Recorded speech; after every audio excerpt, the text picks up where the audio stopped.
Hello again, friends, and welcome back to my channel. My name's Amy. I'm glad you decided to join me for this May Write as a Life Hemiplegic video. Today I am going to be showing you how I, as a right hemiplegic, do needle point crafting. And I'm so excited to share it with you because this new type of needlework is something that I'm new to, so I don't have super extreme knowledge on it, but I'm practicing and I'm enjoying it. So first, if you don't know what a right hemiplegic is, that is what I have. I had a reaction to a DPT shot at 6 months, so I am paralyzed on the right side down. So I just have functional use of the left hand. And I can do all kinds of activities with just my one hand. That's what these videos are about. And I'm so excited to share it with you. I am not a greenhorn, a newbie to needlework. I've done the plastic canvas projects with using yarn and needle. And that's in sort of easy beginner needlework. I've also done cross stitch projects before, and it can be challenging, but once I got the hang of it, it's easy. I do have to use sometimes equipment to hold the canvas or the cloth. Sometimes my mom would hold it for me, the embroidery hoop for me, and I would do it that way. Or I also have a device that is kind of like a tripod with the legs. If you can imagine that, and then you can raise or lower the stand, and it has kind of like an L shape with 4 L's, and you you stretch out your canvas and you put it through like an embroidery hoop, and it stands, and that way it stretches the cloth, so that way that no hands are required for holding the cloth while you stitch. So I do use that. I do not have it at my home right now because it's at my parents' house, because I don't use it that often. But there are equipment for people to use to hold their to have something hold their embroidery cloth, or whatever they choose to stitch on, and that is what I do. So I can sit at the couch, or I can sit at a recliner and just do it that way. But in case you're wondering why I don't have the equipment here, that is why. But today's video, I am going to be showing to you how I got my husband actually inspired me to start doing needlework again, because he is learning to crochet, which I am so proud of you for, honey. And it inspired me to want to pick up needlework and crafting again as well. So anyway, all that said and done, I looked into, I found on YouTube a new one-handed technique and craft. Way to craft is through punch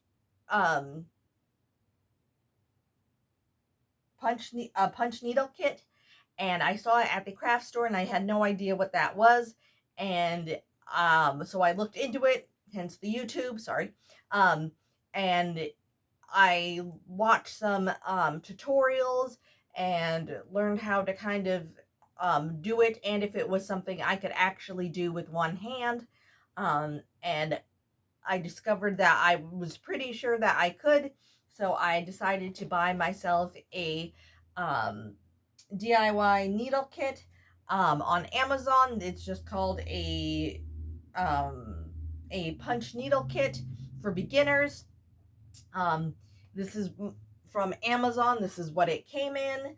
Um, I watched the tutorial on it, and it comes with some tips how to do it. It comes with all the instructions and color you need to do the project. So this is the little cute mushroom and snail that I'm going to make, and it has the colors. And then it has the yarn.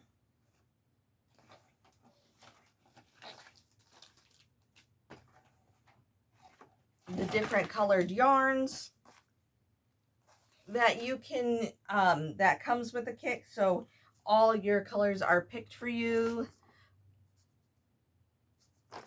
It comes with the tool that you will need.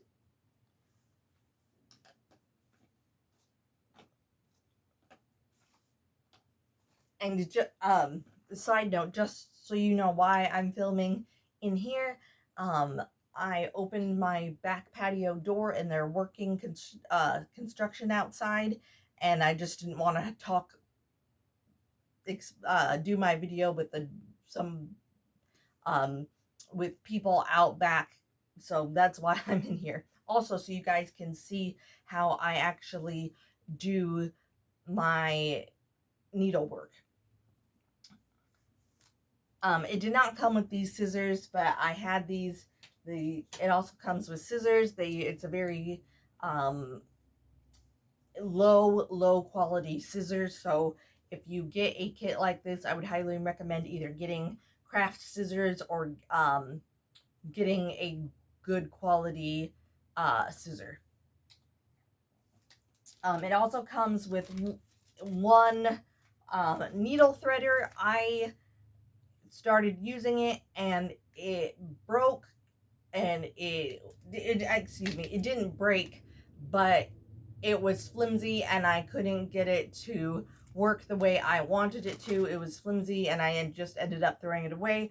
So I bought 2 packs of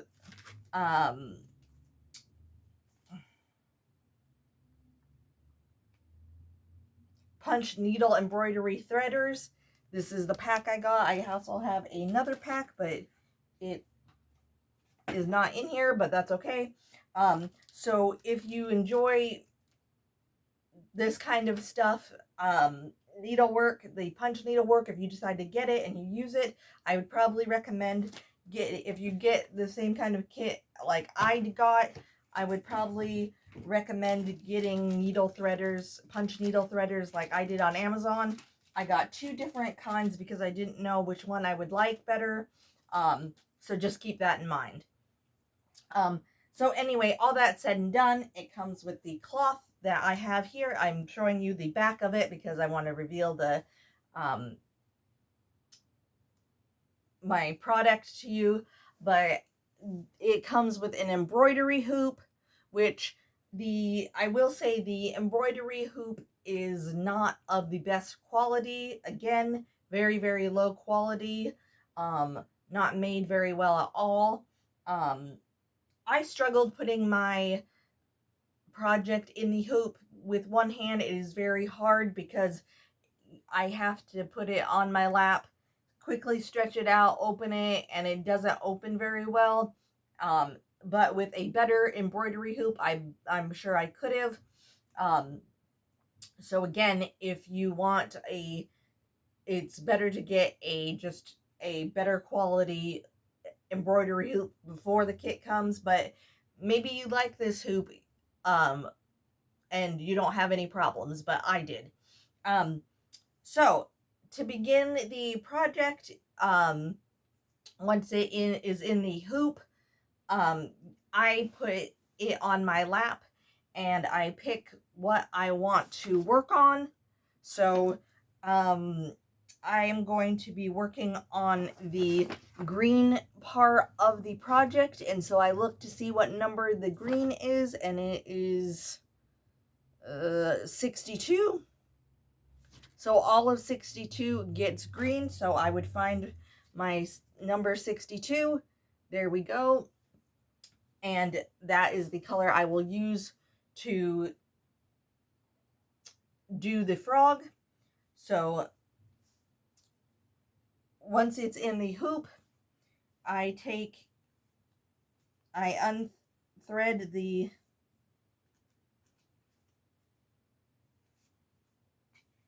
yarn, and you want quite a bit.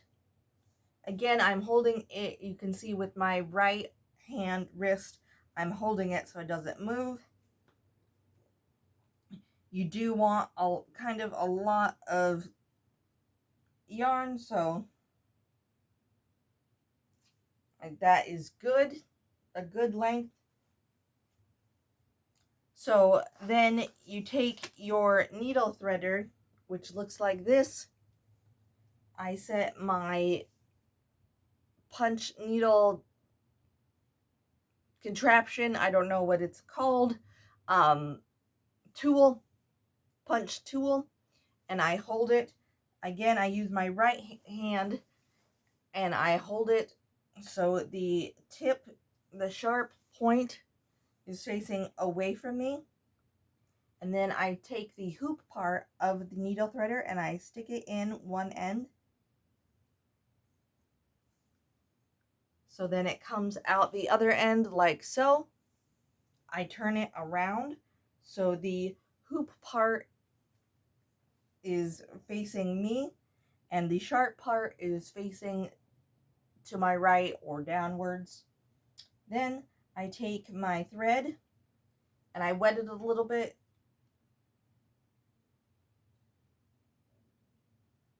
And I push it through the hole of the threader.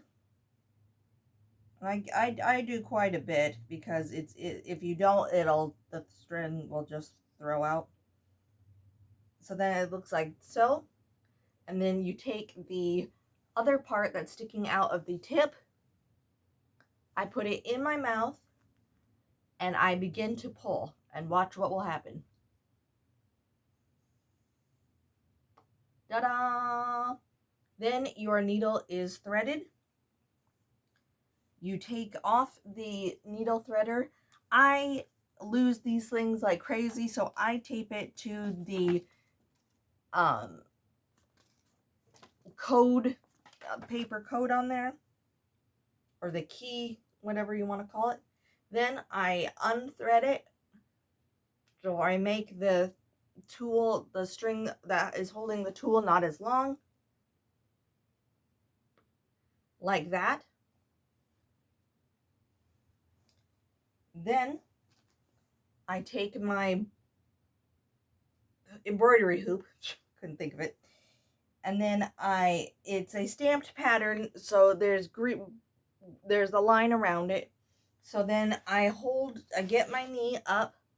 So, and again, my right arm is holding it. I hold up my thing, my tool.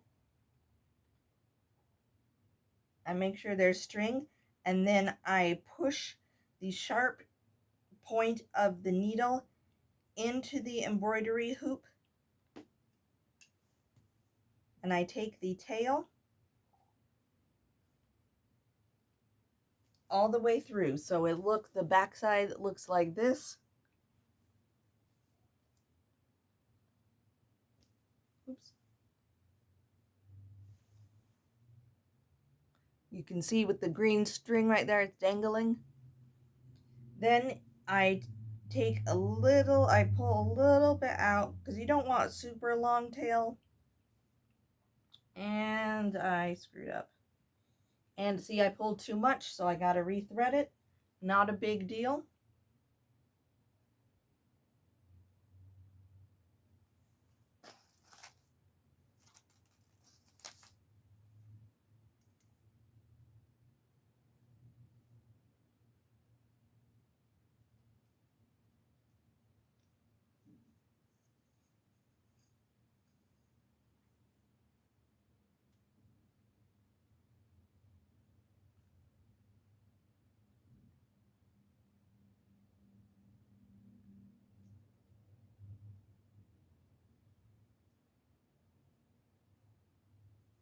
again, just pull it through.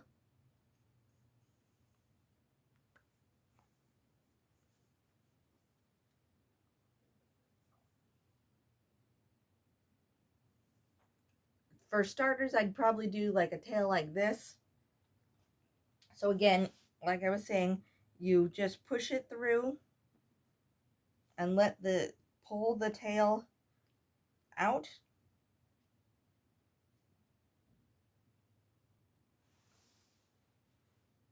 And then you can see how long it is on the other end. And most people hold the tail like that because but I have one hand, so I don't.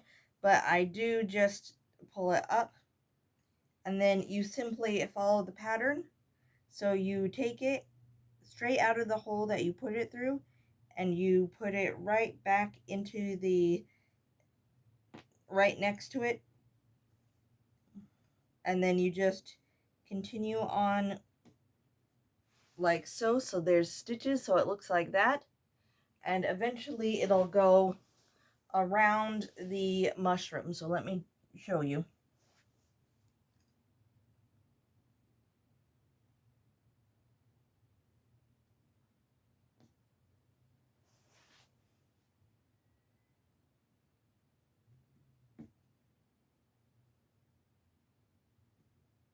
And I hold it like that, and that's all there is to it. So as you can see, those are the green stitches I made, and that is how you do punch embroidery. At least I do one-handed. It is turning out good for this is my first one, so no judging, but I absolutely love it. It's really fun. It's really easy to do. If I can do it and figured out how to do it, then anybody can. So that is all the video for today. Thank you all so much for watching. If you like this video, please give it a big like, subscribe, share with friends and family. Down in the comments down below, let me know if you guys like to do needlework. What kind is it? Let me know down in the comments. If you are interested in doing punch embroidery, I would highly recommend watching YouTube tutorials. And again, there's different types of teachers out there with different techniques. So I would recommend watching different ones to find the kind of technique and the teacher that you like. It is so enjoyable. I so like to do it. I've taken to doing this kind of crafting while I watch the news with my husband. And it's so fun and enjoyable. I want to continue on with it. So, like I said, that's all the video for today. Thank you all so much for watching. If you enjoyed this video, please give it a like, subscribe, share with friends and family. I'm trying to get to 200 subscribers this year, so share this video with everybody. Thank you all. I so enjoy making these videos. Sorry, I got brain stuck. With you guys, because I hope they encourage you to try new things. Whether it's crafting, whether it's cooking, whatever my videos are. These are some of the funnest ones for me to make. Like I said, if I can do this type of crafting, you guys can do that the same type of crafting, probably even better than I can. Thank you, like I said, so much for watching, and I will see you guys in my next video. Bye-bye for now, everyone.